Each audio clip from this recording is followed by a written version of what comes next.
Bismillahirrahmanirrahim. Assalamualaikum warahmatullahi wabarakatuh, teman-teman sekalian. Yuk kita lebih dalam dengan istilah dalam tajwid, gunnah. Teman-teman, apa itu gunnah? Teman-teman, secara bahasa, gunnah berarti suara yang keluar dari ujung rongga hidung. Sedangkan dalam istilah tajwid, Syekh Ali bin Muhammad Adzabba, beliau mendefinisikan gunnah sebagai suara yang indah dan teratur pada huruf nun, termasuk tanwin dan mim, dalam segala macam kondisinya. Nah, teman-teman, lalu gimana orang-orang atau kita dalam mengucapkan gunnah atau dalam melantunkan gunnah? Teman-teman, suara yang boleh atau harus mengalir keluar dari rongga hidung hanyalah huruf nun dan mim saja, tidak selainnya.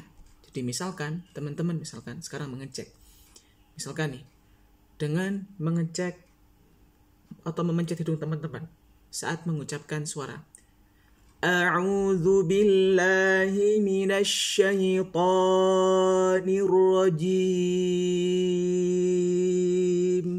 Tapi bila teman-teman saat memencet hidung, suara teman-teman berubah, maka suara teman-teman masuk hidung walaupun bukan nun dan mim, dan ini yang tidak dibenarkan. Teman-teman harus mengecek. Misalkan seperti ini, a'udzu billah, berubah, maka suara saya masuk hidung. Boleh jadi teman-teman memang untuk kedengarannya suara gunnah lebih enak. Misalkan kalau kita menggunakan semua, memasukkan ke dalam hidung semua, jauh lebih enak. Tapi ini tidak dibenarkan oleh para ulama qiraat dan oleh kaidah kita dalam belajar ilmu tajwid. Kemudian teman-teman, di antara kekeliruan sebagian pembaca Al-Quran adalah mengalirkan suara melalui hidung. Tadi ya, suara sungau. Jadi nggak boleh kecuali nun dan ba. Kemudian walaupun suara bisa terdengar lebih indah, namun hal tersebut merupakan kesalahan yang mesti dihindari. Ingat teman-teman ya, kalau teman-teman sungau dalam mengucapkan semua huruf, maka ini adalah kesalahan yang teman-teman harus hindari. Bahkan sebagian ulama berkata bahwa menyengaja mengeluarkan bacaan dari rongga hidung termasuk lahan qabih, artinya kesalahan yang buruk. Teman-teman, saya sedikit juga ingin share mengenai tingkatan gunnah teman-teman. Syekh Aiman Syuaib dan Syekh Usman Murad. Oke teman-teman ya.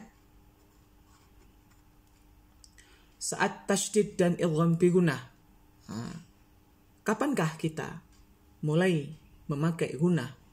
Saat tasydid, saat nun dan mim tasydid, atau idgham bi gunnah saat nun atau tanwin bertemu dengan huruf ya, nun, mim, waw. Itu dinamakan gunnah yang akmal, yang sempurna teman-teman, yang paling sempurna. Kemudian nomor 2, ikhfa dan iklab. Ikhfa teman-teman ya, nun sukun dan tanwin bertemu dengan ta sa jim dzal zai sin sin sad ta fa qaf kaf, dan iklab nun sukun dan tanwin bertemu dengan ba teman-teman ya. Ini dinamakan kamilah. Kemudian dan lain-lain, seperti nanti akan ada izhar nakisah teman-teman. Contoh an'amta, jangan an'amta. Nah itu nggak masuk ke rongga hidung. Jadi an'amta misalkan, itu kan nunnya nun sukun, mimnya nun sukun, bukan kita menggunakan dengan seperti bacaan ikhfa atau iklab, tapi kita cukup an'amta, bahwa di nun akhir itu ada sedikit memang ada porsi di mana gunnah itu memang udah masuk ke dalam rongga hidung kita teman-teman. Ada gunnah akmal, gunnah kamilah, gunnah nakisah, dan gunnah anqas teman-teman. Saya ulangi, gunnah akmal itu yang bertasydid, nun dan mim bertasydid plus gunnah plus idgham bi gunnah. Gunnah kamilah itu ikhfa dan iklab. Gunnah nakisah itu izhar teman-teman. Yang an'amta, nun ketemu mim kan izhar teman-teman ya. Jelas maksud saya. Intar Safawi dan lain-lain, itu an'amta, tapi nunnya tetap an masuk Oke. Kemudian yang dia berharokat ma, jangan ma, tapi na. Oke, teman-teman. Kemudian cara tadi ya untuk mempraktekkan gunah. Coba teman-teman.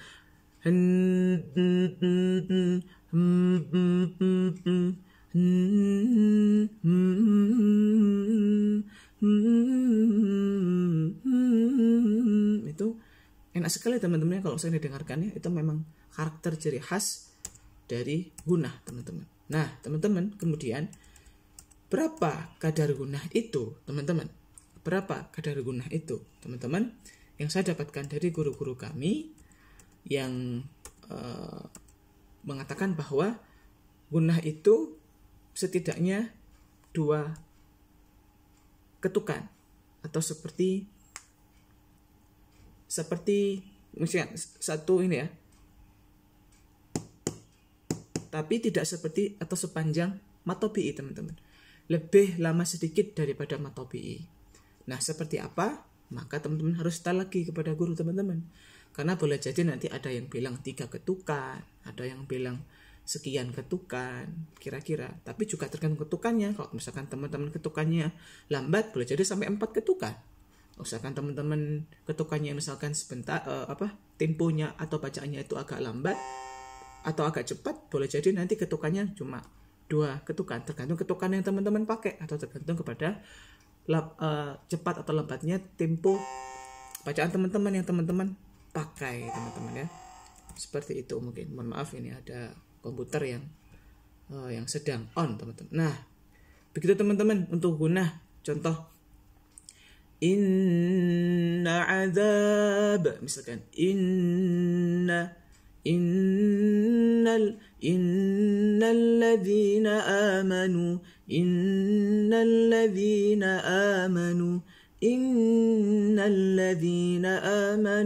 imma yablughanna 'indaka al-kibara ahaduhuma, misal dan lain-lain. Jadi teman-teman sedikit tahan.